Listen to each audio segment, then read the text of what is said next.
Hi everyone, welcome to today's live feed. I thought I'd have a chat to you today about a baby who came to stay with me in the past week, because I seem to be seeing this time and time again. And I've also come across it yesterday in the online advice area, so I've come across it twice in 1 week. So I decided it was a good subject to have a chat to you about. So while I'm talking, please remember to give me the thumbs up and say where you're talking from, or if you don't like what I'm talking about, you can give me the thumbs down. And remember to say where you're tuning in from so that I can see, where you're tuning in from, if you're in London or Ireland or Singapore or Bintan Island, where I'll be in a few days. But let us know where you're chatting from or where you're listening from and so on. Now, what I wanted to talk to you about was putting a baby on a diet. I am seeing time and time again reflux and a baby on a diet being confused and being mixed up. And I actually find it quite alarming. So let me tell you about a little baby that came to stay with us last week. This baby was 8 weeks old and had 8 weeks of being totally unsettled. The baby was screaming most of the day, and when it was asleep, it was sort of pulling its little legs up and moving itself, and it was sleeping more of exhaustion. Now, the parents were beside themselves, and I got contacted by their paediatrician and asked if they could come and stay for a few days just to get the baby onto a routine and see if it was the bedding, etc., that was the problem. Now, what was happening was, when they first contacted me, I checked that they had all the bedding right. So the baby was living in Melbourne, and it was sleeping in not a mini crib, but it was like a mini crib, so I was happy with what it was sleeping in. It had wooden slats the whole way around, it had plenty of airflow, and the baby was following the correct bedding. So they had my mattress protector, a sheet, the baby was wearing a short-sleeved bodysuit, and then a baby grow. Talking of baby grows, we just got some Hatley into stock. I think this is my most favourite Hatley baby grow ever. This just came into stock. I think it is my most favourite ever. And we've been arguing about it in the office because the girls love this one with the unicorns, but I need a baby so that I can have the other one. New Hatley. Anyway, so the baby was in a short sleeve bodysuit, a baby grow, a one-tog sleeping bag because the baby was nearly 9 weeks, a wrap and a wrap, and 12 bamboo cotton mixed blankets in Melbourne in a bedroom of 20 degrees. So we knew that the baby's bedding was correct. And yes, I did say 12 layers. The parents worked up to that. 12 layers of blankets isn't really a lot of blankets. If you were to do the equivalent in the TOG rating, most adults in Australia sleep under a doona or duvet or quilt, and the equivalent would be about 70 cotton or bamboo blankets. So really 12 is nothing. When you were told to dress your baby in the same as yourself plus one layer, you'd be talking about 71 blankets. You would never do that. Now, I obviously don't say to put 71 blankets on a baby. I say at that age, anything from 5 up to 12. In this case, the baby had 12. But the baby still wasn't sleeping, and I believe that the parents were doing everything they would do. I believe they were following my routine and they were doing everything to the book, and the baby wasn't sleeping. The baby had been on 4 different formulas. It was now on a prescription formula, still crying after every feed, and it was also on medication for reflux.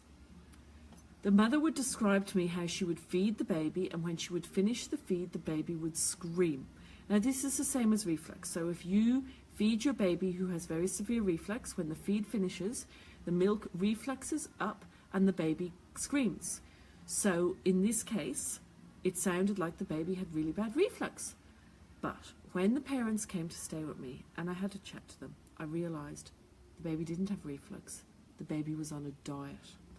The mum had decided, or for her own reasons, had made the decision whether she had decided. Now, I've asked her if it's okay to talk about her baby with you guys, and she said yes it is, but she had decided she wanted to bottle feed. There was reasons why she was going to bottle feed her baby, and she was going to bottle feed her baby with formula, not express breast milk. That's her choice, and that's what she decided to do. She started her baby off on my recommended infant formula, which is the A2. I recommend A2 because it has no A1 in it. A1 is very bad for our tummies. I recommend A2. So she started her baby off on A2. But what had happened was she'd been told in the hospital to follow the guidelines on the back. So from day 0 to 4, she was feeding her baby 50 meals up to 6 times a day. Then from 5 days to 4 weeks, she was feeding her baby 100 meals. But because her baby was now 8 weeks, her baby was having 150 meals at a feed. And she was going by what was on the tin. What was happening was she was feeding the baby the 150 meals of formula, and then the baby was screaming. And the baby wouldn't sleep and was crying until out of exhaustion it would fall asleep.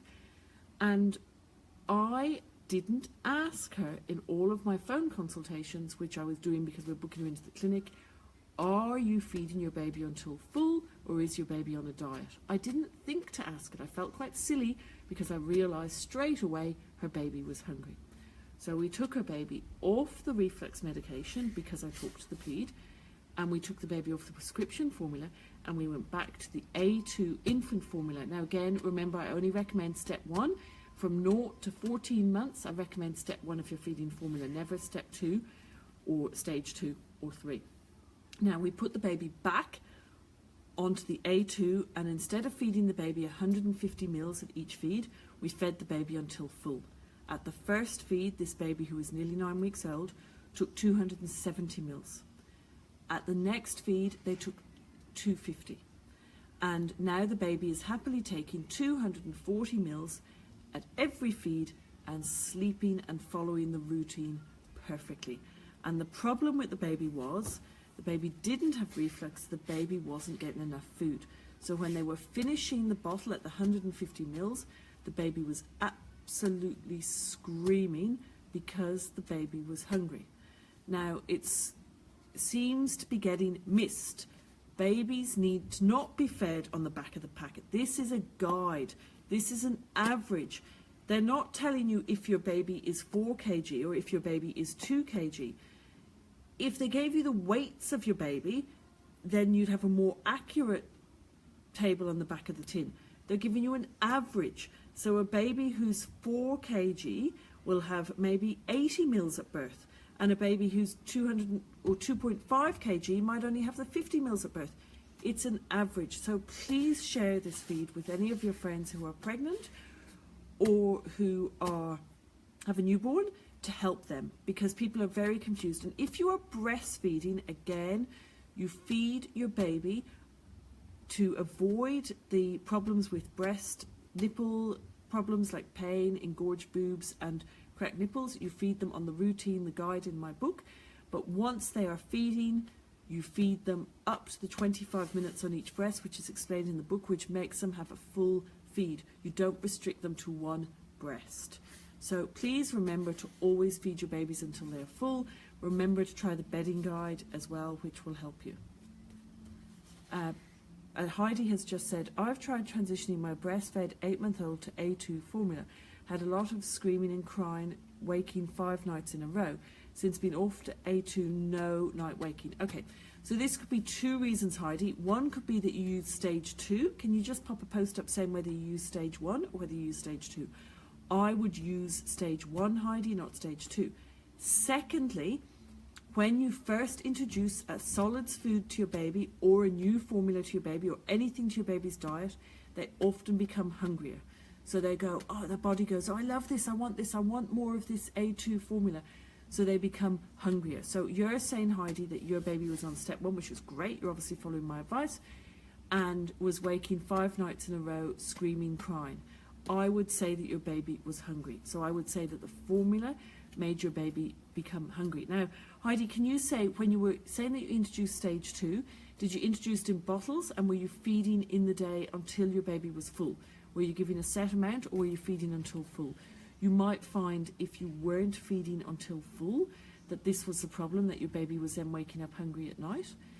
You might find that if you went back and fed your baby until full, or it might just be that your baby was hungrier because you introduced the formula and you had to ride it out for a few nights. Now, talking of stage 1 formula, I just opened a tin. opened a tin yesterday for somebody, and they tried a bottle of it, and they forgot to take the tin with them. So I have a tin which has had one feed taken out of it. If anybody would like that tin of formula who can pick it up from the shop, please let us know, and you can pop round and pick up. I'll arrange for it to be at the shop, and you can pick it up from the shop, because it's such a waste to throw out a tin of formula that only has one little bit out. Now, Kate says, how can we work with reflux without medication? My 9-week-old has just begun with it. Well, Kate, my personal experience is I personally would try to avoid medication. I had Kieran with really, really bad reflux, such bad reflux that he would actually stop breathing at night, and I avoided the medication. I just made sure he was following a good routine, and I was feeding him until full. The first thing I would suggest to you, Kate, is to use the bedding guide. Get your baby on my bedding guide. I don't know where you live, Kate. Can you say where you live, Kate? Can you mention where you live? I would have your baby on the bedding guide. Say use up to the maximum amount of blankets, and make sure you're feeding your baby until your baby is full. Earlier on, what I said is an average in the blankets, so maybe you can have a listen to that, Kate, and try and use that many blankets. You're in Melbourne, so Kate, if you are in Melbourne, your baby needs to be in a bodysuit, a baby grow, a short sleeve bodysuit. Let me show you what I call a bodysuit. Hold on a sec.